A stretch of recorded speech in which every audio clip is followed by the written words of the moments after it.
तो last class में हम देख चुके थे part second NCERT decoding series का। उसमें हमने देखे थे टेबल्स जो कि आपके एनसीईआरटी से पूछी जाती है। बात करने वाले हैं आज एनसीईआरटी डिकोडिंग सीरीज़ का एपिसोड 3 लेके आए हैं हम आपके साथ में। Target NEET JW official YouTube channel पे आप सभी का स्वागत है। और आज की जो क्लास होने वाली बहुत ही ज़्यादा हेल्पफुल होगी अगर आप नीट की प्रिपरेशन कर रहे हैं या फिर इवन आप फाउंडेशन या फिर बोर्ड्स की प्रिपरेशन कर रहे हैं। आज की जो क्लास होने वाली है एनसीईआरटी डिकोडिंग एपिसोड 3, इसमें हम क्लास 11th के बायोलॉजी एनसीईआरटी का जितनी भी एब्रीविएशंस या फिर हम बोल सकते हैं जो भी आपके फुल फॉर्म्स दे रखी है आपकी क्लास 11th में, हम ट्राई करेंगे आपको वन शॉट में यहाँ पे लिखवा दी जाएगी सारी। आपको इसका पीडीएफ दे दिया जाएगा जो हम यहाँ पे लिखेंगे, या फिर जैसा कि मैंने आपको सजेस्ट किया था आप प्लीज़ एक नोट्स इनके अलग से बनाए एनसीईआरटी सीरीज़ के, जो कि आपके एग्जाम में बहुत ही ज़्यादा हेल्पफुल होंगे। शायद ही ये सीरीज़ कहीं पे चल रही होगी और मैं चाहता हूँ इस सीरीज़ पे आपका बहुत ही अच्छा रिस्पॉन्स मेरे को मिले। उससे हमको बहुत ही अच्छा मोटिवेशन मिलता है कि हम इस क्लासेस को कंटिन्यू रख सकें और आपको हेल्प प्रोवाइड करा सके। बात करते हैं बिना टाइम वेस्ट किए, यहाँ की क्लास को स्टार्ट कर देते हैं। आज की क्लास को आज मैं आपको बताने वाला हूँ, देखिए एब्रीविएशंस। यहाँ पे सिंगल एब्रीविएशंस आपको शॉर्ट फॉर्म्स में बताई जाएगी और जहाँ से क्वेश्चन बनते हैं। अब आप बोलेंगे सर यहाँ से क्वेश्चन किस तरह से पूछे जाते हैं नीट एग्जाम में। एब्रीविएशंस के यहाँ से आपके एमसीक्यू पूछ सकता है, प्लस आपके जो एक बार एम्स में मैच द फॉलोइंग में ये क्वेश्चंस दे दिए थे, मैच द फॉलोइंग में दे सकते हैं। बहुत ही हाई चांसेस रहते हैं इस तरह के क्वेश्चन पूछने के। कहाँ से एब्रीविएशंस की यहाँ पे बात की जा रही है कि एब्रीविएशंस से आपके एम्स में पूछे जाते थे क्वेश्चन, और नीट के लिए भी जब मर्ज हो चुका है तो हमें बिल्कुल भी इसमें डिले नहीं करना है। बहुत ही अच्छे से इन दोनों को करके जाना है। प्रीवियस ईयर क्वेश्चन आपको मैक्सिमम लगाने हैं।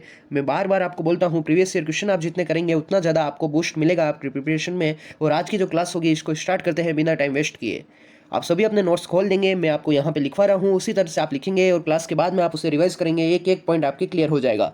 देखिए ये जो मैं आपको बताने वाला हूँ, हम फर्स्ट इनिशियल चैप्टर्स यहाँ पे लेंगे। रैंडम यहाँ पे एब्रीविएशंस ली जाएगी, एक आपको यहाँ लिखा जाएगा कि इस वर्ड का स्पेसिफिक मीनिंग क्या है, वो आपको बताना होगा और मैं आपको यहाँ पे लिखवा देता हूँ। फर्स्ट आपके मोस्ट इंपॉर्टेंट यहाँ पे पूछा जाता है ICBN। देखिए साथ का साथ लिखेंगे ICBN। ICBN stands for simply, बहुत ही ज़्यादा इंपॉर्टेंट, सभी ने ये देख रखा होगा। ICBN क्या होता है आप सभी बताएंगे। ICBN ये होता है कि ICBN की फुल फॉर्म हम लिखते हैं इंटरनेशनल, आप साथ का साथ लिखेंगे अपने नोट्स में, इसके नोट्स अलग बनने चाहिए आप सभी के। International code for botanical, international code for botanical nomenclature, international code for botanical nomenclature. तो इस तरह से आपकी हो जाती है फर्स्ट एब्रीविएशन ICBN। नेक्स्ट हमारे पास में आता है ICZN स्टैंड्स फॉर, देखिए international code for botanical nomenclature हमारे पास में हो जाता है BN। तो उसी प्रकार ये हो जाएगा आपके इंटरनेशनल कोड फॉर, यहाँ पे आप सभी लिखेंगे मेरे साथ में, international code for zoological nomenclature.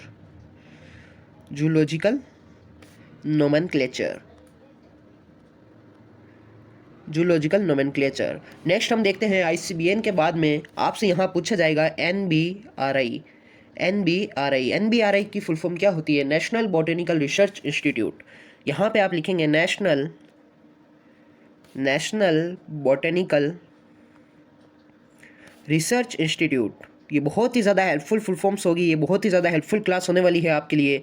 इस क्लास का लिंक आप अपने फ्रेंड्स के साथ में शेयर करेंगे और इसे लाइक करेंगे। क्लास को आपको किस तरह से रिस्पॉन्स मिल रहा है, यहाँ से किस तरह से ये क्लासेस आपके लिए हेल्पफुल हो रही है, प्लीज़ आप कमेंट में बताएंगे। NBRI के बाद में हमारे पास में आता है CDRI। देखिए CDRI मीन्स क्या होता है। CDRI स्टैंड्स होता है कि central drug research institute, national botanical research institute, RI research institute. ये हो जाएगा आपके सेंट्रल ड्रग रिसर्च इंस्टीट्यूट। मैं वापस नहीं लिख रहा हूँ, आप देख सकते हैं रिसर्च इंस्टीट्यूट CDRI के बाद में नेक्स्ट हमारे पास में आता है IBG stands for, IBG means क्या होता है, Indian botanical garden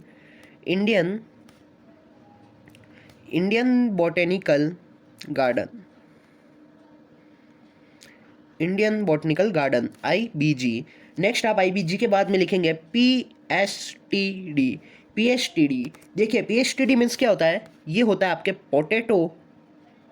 potato spindle tuber disease. थोड़ा सा आप यहाँ पे फोकस रखेंगे, PSTV नहीं है, PSTD यहाँ है, potato spindle tuber disease, D for disease. ये हो जाता है आपके IBG और ये हो जाता है PSTD, ठीक है।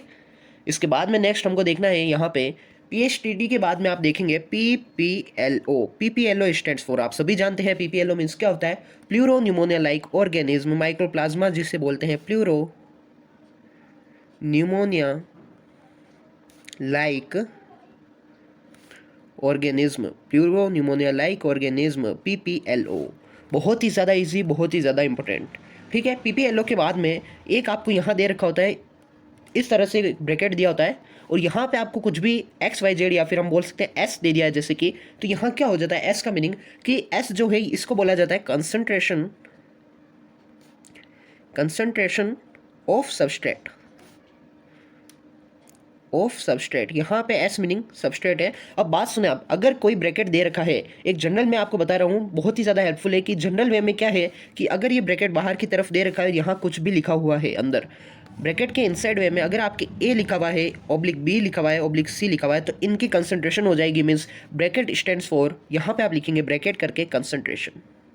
इससे आप समझ सकते हैं, यहाँ सबस्ट्रेट दे रखा था S, यहाँ हो जाएगा S सबस्ट्रेट, ABC XYZ कुछ भी यहाँ हो सकता है, उसकी कंसंट्रेशन हो जाएगी जो कि ब्रैकेट से डिनोट की जाती है। ठीक है, इसके बाद में आप लिखेंगे, एक आपके पास में आ जाता है RRC। देखिए RRC की क्या फुल फॉर्म हो जाएगी, RRC होता है रेस्पिरेटरी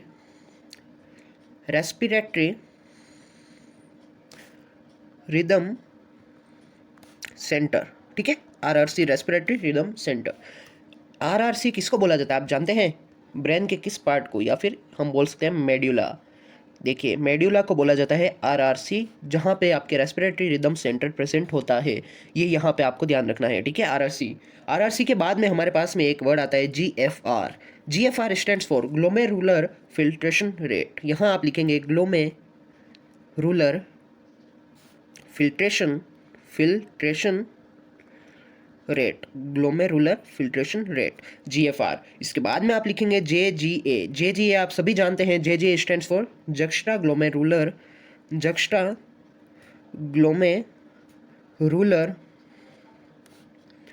एपेरेटस। ठीक है, जक्स्टा ग्लोमेरुलर एपेरेटस हो जाता है आपके JGA के बाद में आप लिखेंगे ANF stands for atrial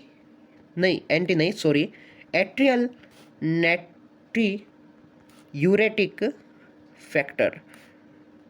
ANF stands for atrial natriuretic factor. ठीक है, ANF यहाँ पे आप देखेंगे ANF stands for atrial natriuretic factor. इसके बाद में हम नेक्स्ट चलते हैं आगे, तो आपके पास में आ जाता है GnRH आप सभी जानते होंगे, फिर भी मैं यहाँ बता रहा हूँ, इसका मीनिंग हो जाता है आपके gonadotropin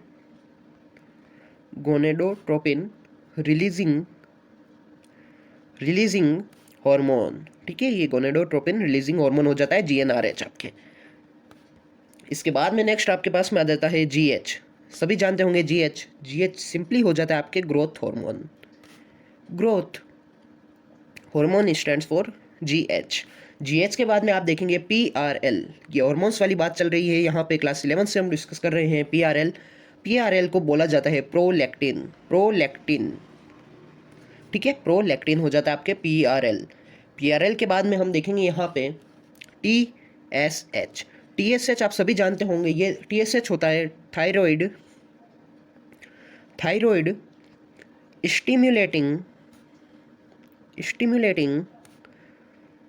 hormone.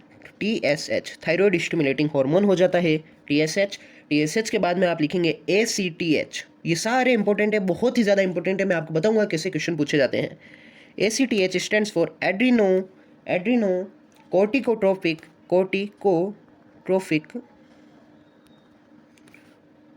Hormone.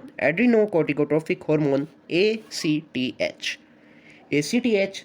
Then we have MSH simply stands for melanocyte stimulating hormone, MSH.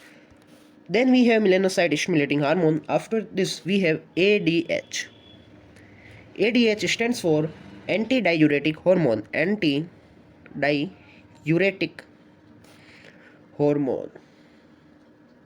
क्या आपको पता है ADH जो कि एंटी डायूरेटिक हार्मोन है, किससे बोला जाता है?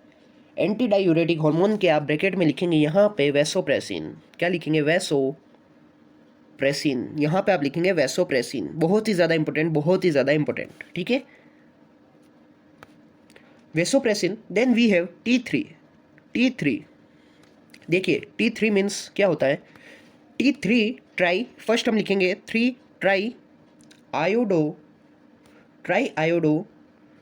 Thyronine, triiodothyronine. Then we have T4। T4 stands for tetraiodothyronine, ठीक है, tetraiodothyronine. And T4 simply known as thyroxine। Please do not confuse between T3 and T4। Triiodothyronine, tetraiodothyronine and thyroxine हो जाता है आपके T4, ठीक है। Next आगे हम चलते हैं, हमारे पास में यहाँ पे T4 के बाद में आ जाता है TCT। TCT means thyrocalcitonin. TCT हो जाता है थायरोकैल्सीटोनिन। और इसके बाद में हमारे पास में आ जाता है PTH। यहाँ आप लिखेंगे PTH, पैराथायरॉयड हार्मोन,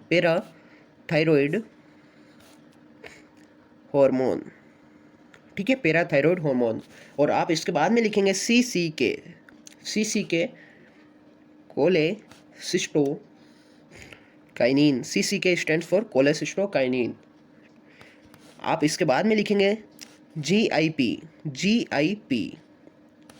गैस्ट्रिक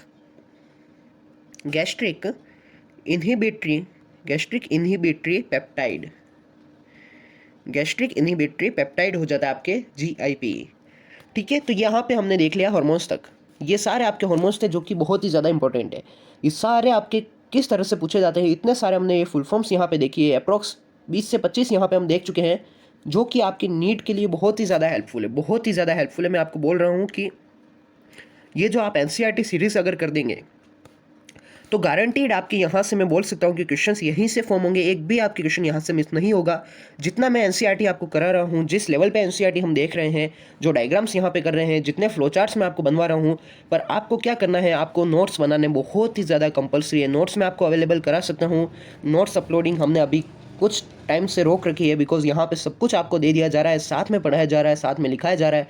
तो आपकी ये ड्यूटी बनती है कि आप प्रॉपर नोट्स बनाएंगे, प्रॉपर मटेरियल्स बनाएंगे। अगर आपको कोई दिक्कत आती है या फिर आपके पास में पर्टिकुलर कोई भी डाउट्स होते हैं तो प्लीज़ आप कहाँ करेंगे? कमेंट बॉक्स में आप करेंगे, उससे हम आपको डायरेक्ट कॉन्टैक्ट कर लेंगे। तो आज की क्लास बहुत ही ज़्यादा इंपॉर्टेंट थी और इस क्लास को यहीं पे एंड करते हैं, क्योंकि ये बहुत ज़्यादा लंबी क्लास हो जाएगी अगर हम एक ही शॉर्ट में करेंगे। तो नेक्स्ट क्लास जो होने वाली है, इसके आगे की फुल फॉर्म्स आपको बता दी जाएगी। वहाँ पे फुल फॉर्म्स जो होगी आपकी नेक्स्ट, जो कि 4th क्लास होने वाली है NCERT की, वहाँ बता दी जाएगी। उसमें आपके क्लास 12th की स्टार्ट कर देंगे हम, और क्लास 12th को एंड करके उसके बाद में एक न्यू पैटर्न लेंगे जिसमें एब्रीविएशंस आपके हो जाएगी, सब कुछ बताया जाएगा। एक आपको अलग से क्लास स्टार्ट की जाएगी, उसके लिए बहुत ही जल्द इन्फॉर्मेशन मिल जाएगी आपको कम्युनिटी टैब में। वहाँ पे आपको बता दिया जाएगा किस तरह से वो क्लास होने वाली है। चैनल पे पहली बार आए हैं तो चैनल को सब्सक्राइब करके जाना, वीडियो को लाइक करके जाना, और प्लीज़ अपने प्यारे प्यारे कमेंट बॉक्स में आप करके जाएंगे कि आपको किस तरह से ये क्लास लग रही है। कोई भी डाउट्स रह जाता है या फिर कोई भी मिस्टेक हो गई हो माइनर मेरे से, तो प्लीज़ आप कमेंट में बताएं, हम उस पर बहुत ही जल्द रिप्लाई देंगे। तो आज की क्लास को यहीं एंड करते हैं। होप आपको सब कुछ अच्छे से समझ में आया होगा। ये NCERT की क्लास बहुत ही ज़्यादा हेल्पफुल है, आप इसे मैक्सिमम जितना शेयर कर सकते हैं शेयर करें। बहुत ही ज़्यादा हेल्पफुल ईजी वे में आपको यहाँ पे बताया जा रहा है। I am signing out. Thank you.